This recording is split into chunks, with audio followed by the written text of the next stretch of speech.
सुंदर गंगा के तट पर गुफा, नारद जी ने बहुत तपस्या की और इंद्र को डर लगा और इंद्र ने अपने मित्र कामदेव को भेजा। नारद पर कुछ प्रभाव नहीं पड़ा और कामदेव को याद आया कि इस भूमि पर बैठकर भगवान शिव जी ने तपस्या की है, इसीलिए भूमि की महिमा है, भूमि का बहुत प्रभाव रहता है। इसलिए शिव महापुराण ग्रंथ में कथा स्थल का बहुत सुंदर वर्णन किया है। शिवालय अग्रे, कहां कथा, तो कि शिवालय के सानिध्य में, वन मध्य, सरिता तटे, समंदर तटे, निर्जन स्थाने, एकांत जहां हो। इसलिए कथा किस स्थान पर बैठकर कर रहे हैं उसका बहुत बड़ा प्रभाव रहता है, वक्ता और श्रोता दोनों पर।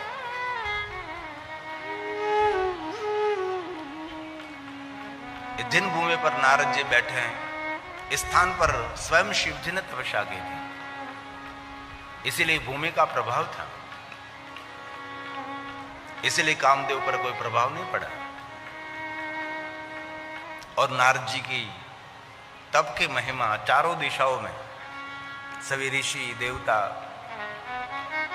नारद की प्रशंसा करने लगे। नारद जी तप में से उठे, नारद के मन में एक अभिमान का भाव प्रकट हुआ कि मेरे जैसा कोई तपस्वी नहीं। सभी देवता ऋषि मुनियों ने कहा कि नारद जी आप तो शिव तुल्य है, शिव जी ने ऐसा कठिन तप किया था, बाद में किसी ने ऐसा तप नहीं किया था। नारद जी स्वयं शिव के पास गए और अपने स्वयं की प्रशंसा करने लगे। तो भगवान शिव जी ने समझाने का प्रयास किया कि नारद जी, अपने स्वयं की प्रशंसा करना वो सबसे बड़ा दुर्गुण है, इसलिए हमारा परिचय देना ये अलग बात है और स्वयं की प्रशंसा करना बहुत बहुत बुरी बात है। नारद जी, जीवन में बहुत सारी बातें ऐसी होती हैं सबको कहने के लिए नहीं है, इसलिए गोप्यम गोप्यम सर्वथा ही नारद। नारद, जीवन की बहुत सारी बातें एक गोप्य रखनी चाहिए, इनमें आपका हित है। इसलिए ये तो भगवान शिव और नारद का सुंदर संवाद है, लेकिन हमारे सबके लिए बात बहुत महत्व की है। सब कुछ सबको कहने के लिए नहीं है, बहुत सारी बात आपके लिए है। इसलिए जीवन में कोई राज है, कोई रहस्य है तो आपके पास से सुरक्षित है। जो आपके जीवन का कोई रहस्य, कोई राज दूसरे के पास गया तो कभी वो सुरक्षित नहीं रहता। इसलिए जीवन की बहुत सारी बातें हैं, कभी दूसरों को कहनी नहीं चाहिए। कोई आपका नहीं है, सिर्फ आपको लग रहा है कि आपका है, नहीं, कभी नहीं होता। इसलिए स्वयं शिव जी ने कहा, नारद जी आपने बहुत बड़ा तप किया है, आपका तप परिपक्व हुआ है, इसलिए आप मौन हो जाए। और दो व्यक्ति को ज्यादा से ज्यादा मौन रहना चाहिए। एक तो जिन्होंने बहुत तप किया है उनके लिए मौन एक कल्याणकारी है। एक जिनकी वृद्धावस्था हो गई, जो जर्जरित हो गए हैं, उसको मौन रहना बहुत आवश्यक है। उम्र लायक जो घर में बड़े हो गए हैं, जो वयोवृद्ध हो गए हैं, बच्चे दादा हो या दादी हो, मौन रहना उनके लिए बहुत उचित है। और जीवन में भी ज्यादा से ज्यादा मौन रहने का प्रयास करेंगे, ये सर्वश्रेष्ठ सद्गुण है। श्रेष्ठ लोग, ज्ञानी लोग, बुद्धिजीवी लोग, सज्जन बहुत ज्यादा बोलते नहीं है, बोलने से हमारा परिचय हो जाता है। पूज्य श्री महात्मा गांधी पूज्य बापू कहते थे, जब तक कोई मनुष्य बोलता नहीं है वहां तक उसका परिचय नहीं हो सकता, लेकिन उनकी वाणी से उसका परिचय हो जाता है। इसलिए ज्यादा से ज्यादा मौन रहे। और स्वयं शिव जी को मौन बहुत प्रिय है। भगवान महादेव के मौन के बारे में बहुत कुछ कहा है। और परमात्मा का सबसे बड़ा आसन, ईश्वर का सबसे बड़ा सिंहासन, उसको कहा है मौन। ईश्वर का आसन सोना चांदी हीरा मोती का नहीं है, ईश्वर का आसन है मौन। और जितना हम मौन रहेंगे इतनी भीतरी शक्ति खिलेगी, रोग प्रतिकारक शक्ति भी बढ़ेगी। आयु भी बढ़ेगी, इसलिए कोई कारण नहीं है तो बोलना नहीं चाहिए।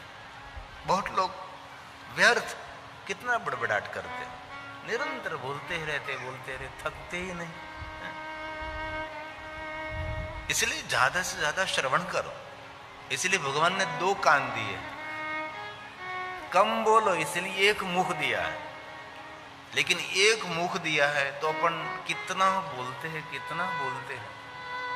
कोई हेतु है तो भी बोल रहा है, कोई हेतु नहीं है तो भी बोल रहा है, जाग रहा है तो भी बोल रहा है। बहुत लोग तो नींद में भी बहुत सारी पूरी रात बोलते रहते, पूरी रात बोलते रहते हैं। ये तो भगवान ने हमारे पर बहुत कृपा की है कि मृत्यु के बाद बोल नहीं सकता, ये मजबूरी है। बाकी तो बोलता बोलता यात्रा करेगा, वो खुद बोलाएगा राम नाम सत्य छे। वो स्लीपिंग में लेटा लेटा सबको कहे कि तू भाई बोल, तू बोल, राम नाम सत्य छे, राम नाम सत्य छे, राम बोलो भाई राम। इसलिए कथा श्रवण करके हम आज एक नियम धारण करेंगे, हम ज्यादा से ज्यादा मौन रहेंगे। मौन रहने से रूप खिलता है, आपकी भीतरी शक्ति खिलती है और याद शक्ति भी बढ़ती है। और भगवान शिव जी को मौन बहुत प्रिय है।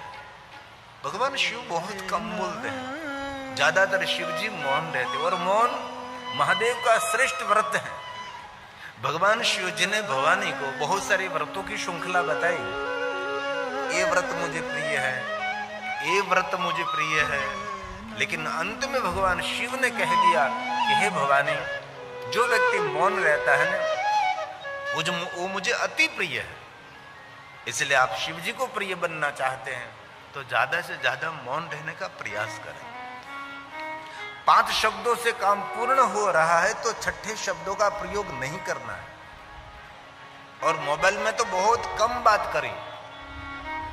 बहुत लंबी लंबी बात करने के लिए मोबाइल नहीं है। आपका मोबाइल नहीं है, आपके लिए बड़ा बॉम्ब है, एक खतरनाक है मोबाइल। भले दुनिया को जोड़ दिया, लेकिन आपको पता है आपकी मानसिकता को इस मोबाइल ने तोड़ भी दिया है। लेकिन ये हम सबको पता नहीं है। हम सभी को मोबाइल कितना डैमेज कर रहा है। टेक्नोलॉजी का कोई विरोध नहीं है, लेकिन उसका उपयोग सदुपयोग करने में हमारा विवेक बहुत आवश्यक है। भगवान शिव जी ने नारद जी को समझाया कि नारद जी मौन रहिए, आप स्वयं की प्रशंसा नहीं करिए, और विष्णु के आगे तो कभी नहीं। और कथा बहुत लंबी है, रामचरितमानस में भी कथा है, और बहुत बार हमने इस कथा को विस्तार से कही भी है। इसीलिए इस कथा का मैं विस्तार नहीं करता, जल्दी से जल्दी मुझे शिव महापुराण ग्रंथ में प्रवेश करना है। तो नारद जी विष्णु भगवान के पास गए, उनके आगे प्रशंसा की, और ईश्वर ने सुंदर माया की रचना की। नारद जी माया निर्मित नगर में गए और माया से मोहित हुए। वसु मोहिनी के साथ विवाह करने का विचार किया। भगवान विष्णु के पास रूप मांग लिया और उनके साथ विवाह करने के लिए गए, लेकिन विष्णु मोहिनी विष्णु भगवान को प्राप्त हुई। नारद जी अप्राप्त रहे, नहीं मिली। और भगवान शिव जी ने, गणों ने नारद जी का परिचय दिलाया कि नारद जी, आपका चेहरा जरा तल्ली पशु तलावड़े में देखे, सरोवर में देखे। नारद जी ने उसका स्वयं का मुख देखा तो नारद जी का मुख बांदर जैसा था। अपने स्वयं का मुख कुरूप देखा। इसी समय नारद जी को क्रोध आया। क्रोध के कारण नारद जी ने शिव गणों को श्राप दिया कि आप दोनों राक्षस हो गए। और क्रोध करते करते स्वयं नारद जी विष्णु भगवान के पास आए। श्री हरि विष्णु जी का अनादर किया और कहा, नारायण में से नर रूप धारण करेंगे, नारी वियोग दुख का अनुभूति अनुभव करना पड़ेगा। आप, मेरा मुख आपने बांदर जैसा बनाया है, आपको बांदर ही मदद करेंगे। ऐसा भगवान विष्णु के साथ बर्ताव किया। और नारद जी ने बहुत क्रोध करके बहुत सारे अपमान भरे हुए शब्द भगवान विष्णु जी को कहा। लेकिन जहां तक क्रोध था वहां तक सब कुछ नारद जी बोलते रहे। लेकिन नारद जी का क्रोध शांत हो गया। तब नारद जी को पता लगा कि मैंने तो क्या क्या बोल दिया, क्या क्या कह दिया, मुझे भी पता नहीं। और अत्यंत क्रोधी व्यक्ति, आंख होते हुए भी उसको अंध कहा जाता है। क्रोध अज्ञान से उत्पन्न होता है और अहंकार से क्रोध बढ़ता रहता है। मानव जात का सबसे बड़ा कोई शत्रु है, उनका स्वयं का क्रोध है। एक पल, एक क्षण क्रोध करने से 72 घंटे तक करोड़रज्जु में कंपन रहता है। इसलिए जो व्यक्ति छोटी छोटी बातों में निरंतर क्रोध करता रहता है, वह व्यक्ति जल्दी वयोवृद्ध हो जाता है। इसलिए कथा श्रवण करके दूसरा नियम लेना है, कुछ भी हो जाए आपको शांत रहना है। भगवान शिवजी स्वयं निरंतर शांत रहते हैं। क्रोध को कटु वाक्यों के साथ घनिष्ठ संबंध रहता है। क्रोधी व्यक्ति कभी मीठा नहीं बोल सकता, क्रोधी व्यक्ति कड़वा शब्द बहुत बोलता है।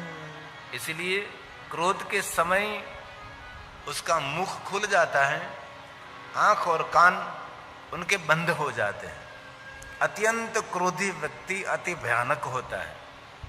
क्रोध का तूफान विवेक को जड़मूल में से नाश कर देता है। इसलिए आज से संकल्प करेंगे, हम कुछ भी हो जाए हम शांत रहेंगे, थोड़ा धैर्य रहेंगे। और क्रोध के समय आपने जो मुख को बंद रख लिया तो समझो आपने क्रोध को जीत लिया। क्रोध को जीतने के लिए दुनिया में कोई साधन नहीं है, उसके लिए कोई साधना भी नहीं है। क्रोध को जीतने के लिए एक ही साधना है, जब आपके अंदर से क्रोध भभक रहा है, इसी समय आप दृढ़ निर्णय ले लीजिए कि मैं मौन रहूंगा। तो क्रोध आपका और सामने वाले का, किसी का अहित नहीं कर सकता। लेकिन क्रोध में मौन रहना मतलब हिमालय पहाड़ को हाथ में उठाना। हिमालय पहाड़ को कोई हाथ में नहीं उठा सकता। हाथ में हिमालय पहाड़ को अपने हाथ में उठाना, इतना सामर्थ्य है तो आप क्रोध में मौन रह सकते हैं। असंभव, क्रोध में कोई मौन नहीं रह सकता। इसलिए कथा श्रवण करके हम छोटी छोटी बातों को ध्यान में रखना है। कथा तो पुण्य देने वाली है ही, लेकिन जीवन हमारा अपडेट कैसे होगा, हमारा जीवन परिवर्तन कैसे होगा, क्योंकि कथा आध्यात्मिक मोटिवेशन है। इसलिए हम दृढ़ संकल्प करेंगे। आज से मैं दृढ़ संकल्प करता हूं, करती हूं, कुछ भी हो जाए मैं शांत रहूंगी, मैं शांत रहूंगा, मैं क्रोध नहीं करूंगा। स्वयं नारद जी ने बहुत क्रोध किया, शिव गुणों को श्राप दिया, भगवान विष्णु जी का अनादर किया नारद जी ने। बाद में नारद का क्रोध तो शांत हो गया, लेकिन नारद जी को बाद में पता लगा कि मैंने बहुत गलत किया है, मैंने बहुत बुरी बात कही। स्वयं महादेव के गण थे और भगवान स्वयं शिव जी के गण मुझे मेरा परिचय दे रहे थे कि नारद जी आपका जरा मुख देख लीजिए। मैंने मेरा मुख देखा, मेरा मुख बंदर जैसा मुझे दिखाई दिया, और मुझे उन पर क्रोध करने की क्या आवश्यकता थी। मैंने श्राप दे दिया उन लोगों को, दोनों को। और जिनको दिन रात में याद करता हूं नारायण नारायण का मैंने अनादर किया। क्रोध को किसी का परिचय नहीं है, कौन माँ है, कौन पिता है, कौन भाई, कौन बहन, कौन पति पत्नी, कुछ भी नहीं। क्रोध को किसी के साथ परिचय नहीं रहता। इसलिए क्रोध करने से आप जल्दी वयोवृद्ध हो जाओगे। क्रोध करने से रोग प्रतिकारक शक्ति एकदम क्षीण हो जाएगी। इसलिए कथा श्रवण करने के बाद आप पूजा करें, अर्चन करें, दर्शन करें, यात्रा करें, माला करें, दान करें, सेवा करें, न करें, लेकिन दृढ़ संकल्प करें कि हम कथा सुनकर दृढ़ संकल्प करते कि आज से हम क्रोध नहीं करेंगे, हम शांत रहेंगे, तो आपकी कथा सफल हो गई। बहुत लोग बहुत कुछ करते, दान करते, सेवा करते, पूजा करते, अर्चन करते, माला करते, जब तब साधन अनुष्ठान उपासना में रत रहता है, लेकिन उसका क्रोध सब कुछ खत्म कर देता है। इसलिए छोटी बात है, लेकिन जीवन में बहुत बड़ा परिणाम देने वाली है। स्वयं भगवान महादेव ने क्रोध पर प्रवचन किया है। महाकाली जब क्रोध कर रहे तब महाकाली को शांत करने के लिए स्वयं शिव ने कहा कि हे महाकाली, तू साक्षात जगदम्बा, आपने सुंदर जगत का सर्जन किया, क्यों क्रोध कर रही है? अब शांत हो जाओ महाकाली। क्रोध को चांडाल कहा है। जिनको क्रोध आए उनको स्पर्श करने मात्र से पवित्रकरण करना पड़ता है। जिनको क्रोध आता है उनको स्पर्श करने के मात्र से स्नान करना पड़ता है। इतना तो सोचे, जिनको क्रोध आता है उसको स्पर्श कर लिया आपने तो भी नहाना पड़ता है। जिनको क्रोध आया उस व्यक्ति ने आपको स्पर्श कर लिया तो आपको पवित्रकरण करना पड़ता है। एक क्रोध इतना चांडाल है, लेकिन हम लोग छोटी छोटी बातों में घर में कितने क्रोध करते हैं। बातों बातों में क्रोध। बहुत लोग तो इतने क्रोधी। इसीलिए कथा श्रवण करके हम सबको नियम लेना है, हम क्रोध नहीं करेंगे, किसी का परिचय नहीं क्रोधी व्यक्ति। काम क्रोध मद लोभ सब, भगवान महादेव ने कहा, नाथ नरक के पंथ, सब परि हरि रघुबीर रही, भजहु भजहि जय संत। काम क्रोध मद लोभ सब, नाथ नरक के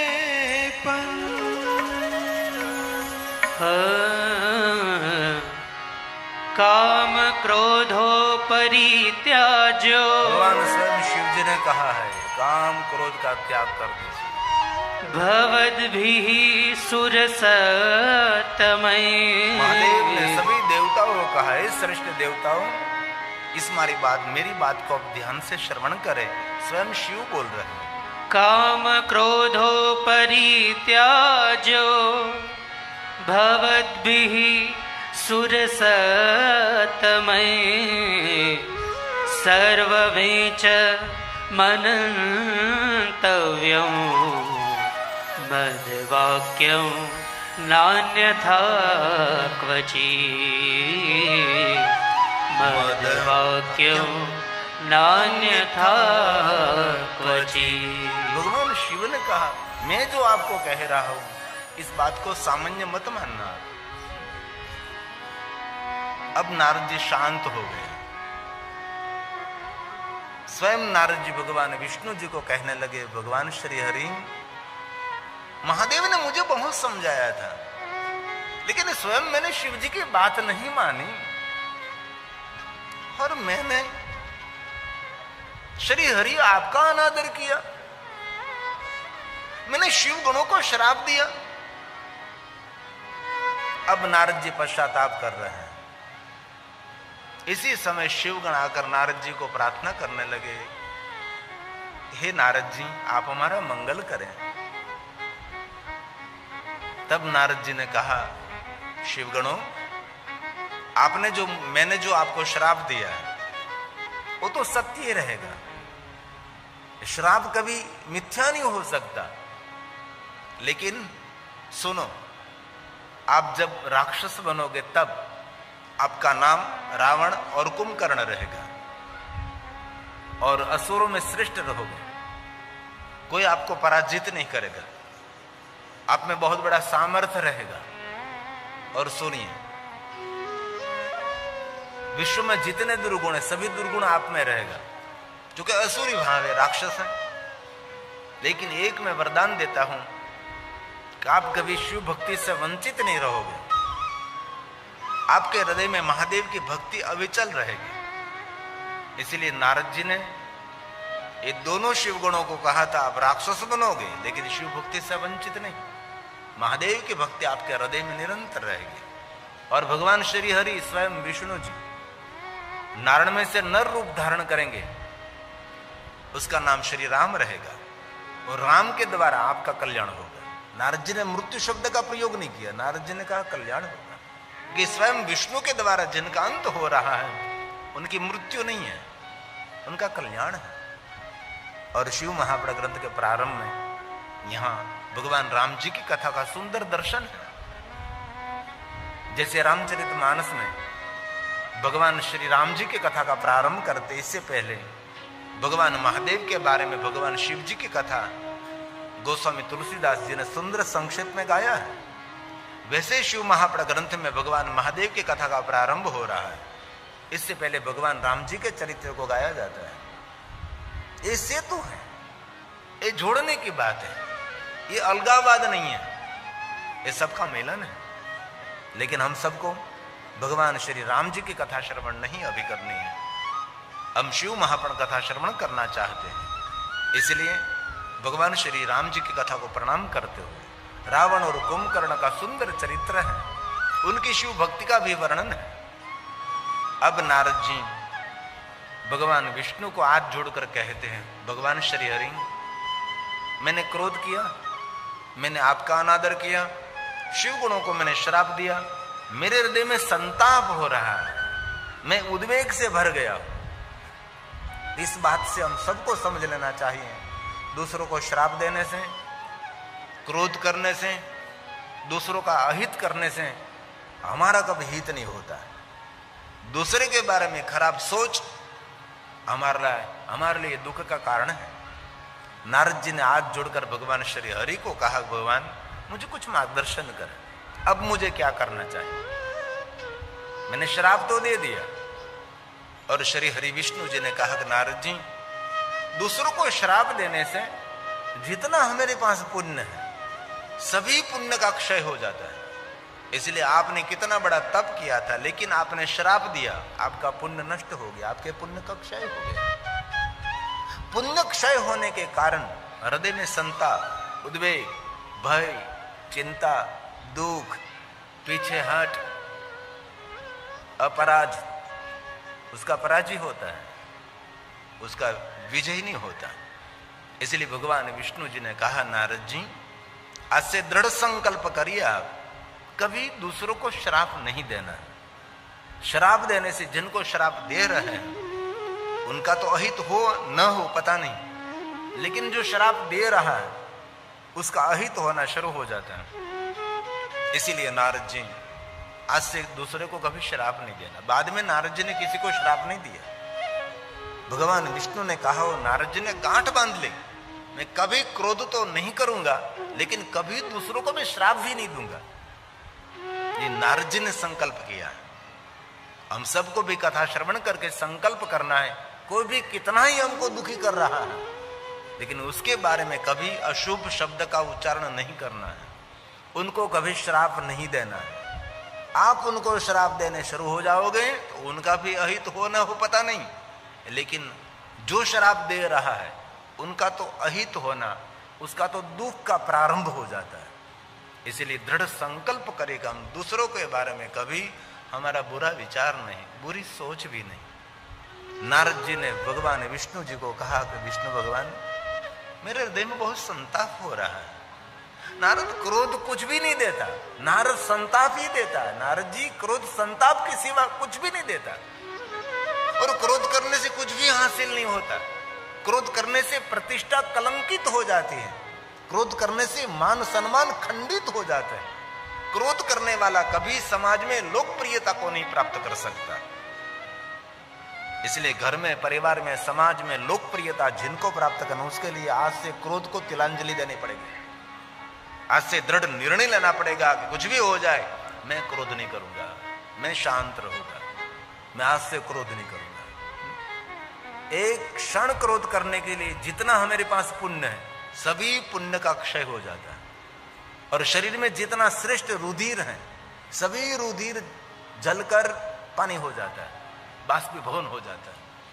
इसीलिए दृढ़ संकल्प करे कथा श्रवण करने के बाद कि मैं आज से शांत रहूंगा, शांत रहूंगी, मैं कभी क्रोध नहीं करूंगा, किसी के सामने भी नहीं, शांत मौन रहूंगा। भगवान विष्णु जी ने कहा, नारद आपको मैं सुंदर मार्गदर्शन करता हूं। तब भगवान श्री हरि, भगवान विष्णु जी ने नारद जी को सुंदर मार्गदर्शन किया। हे नारद, आपके हित के लिए, आपके कल्याण के लिए मैं आपको मार्गदर्शन करता हूं। ये श्लोक भगवान विष्णु जी ने गाया है। स्वयं श्री हरि, स्वयं श्री विष्णु जी नारद जी को संताप में से मुक्त करने के लिए, उद्वेग और भय में से मुक्त करने के लिए भगवान स्वयं श्री हरि, भगवान विष्णु जी नारद जी को कहते हैं। ये विष्णु जी ने गाया, आपाद आपादमस्तकं सम्यग् भस्मनोदधुल्य सादरम्। श्री हरि ने कहा, सर्वश्रुति श्रुतं शैवं मंत्रज जप षडक्षरम् जप षडक्षरम्। मन को शांत करने के लिए हे नारद अब पंचाक्षर मंत्र का जाप करें। सर्व श्रुति श्रुतम शैवम, जो शिव जी का मंत्र है, जो आदि मंत्र है, जो मूल मंत्र है, जो महामंत्र है, सर्वोपरि मंत्रों का मंत्र है, महामंत्र का भी महामंत्र है, जिन मंत्र का अक्षर 6 अक्षर है, षडक्षर, इस मंत्र का आश्रय करें। कोई सामान्य मंत्र नहीं नारद, जिन मंत्र के महिमा वेद पुराण ऋषि मुनि विप्रजनों निरंतर गाते रहते हैं, जिन मंत्र की महिमा देव गाते हैं, निरंतर गाते रहते हैं, जिनकी महिमा श्रुति ने गाई है। सर्व श्रुति श्रुतम शैवम, मंत्र जपक्षरक्षरम, जिन मंत्र 6 अक्षर हैं, इस मंत्र का जाप करिए, आपका सर्व मंगल होगा, आपका सर्व कल्याण होगा। नारद जी ने हाथ जोड़कर कहा, भगवान विष्णु जी, जिन मंत्र की महिमा वेद पुराण ऋषि मुनि गाते हैं, जो शिव जी का मंत्र है, जिन मंत्र का अक्षर 6 अक्षर है, जो महामंत्र, जो आदि मंत्र है, जो मंत्रों का भी मंत्र है, महामंत्र का भी महामंत्र है, उससे बड़ा कोई मंत्र नहीं है, सभी मंत्रों का उद्गम स्थान है। भक्तों राधे राधे, हर हर महादेव। भक्तों आप लोगों का मेरे चैनल डिस्कवरी और धर्मा में स्वागत है। भक्तों आज हमने गुरु जी के द्वारा इस कथा में सुना कि मौन का कितना महत्व है। मौन धारण इंसान को अगर करता है तो वह शिव जी को बड़े प्रिय होते हैं। कहते हैं शिव जी का अच्छा से अच्छा कोई व्रत अगर आप नहीं कर सकते, सबसे अच्छा व्रत है कि आप मौन धारण करो, क्योंकि शिव जी को वो व्यक्ति बहुत पसंद होते हैं जो कम बोलते हैं, क्योंकि शिव जी खुद ही भी कम ही बोलते हैं। कहते हैं कि जो जर्जर अवस्था में बुढ़ापे में इंसान को कम बोलना चाहिए, और जो बहुत तपस्वी होते हैं, ज्ञानी होते हैं, उनको भी कम ही बोलना चाहिए। तो भक्तों आपको आज की ये कथा कैसी लगी कमेंट करके ज़रूर बताएं, और ऐसी कथाएं सुनने के लिए हमारे चैनल डिस्कवरी ऑफ धर्मा को सब्सक्राइब जरूर कीजिएगा। मिलते हैं एक अगली नई कथा के साथ, जब तक के लिए राधे राधे, हर हर महादेव।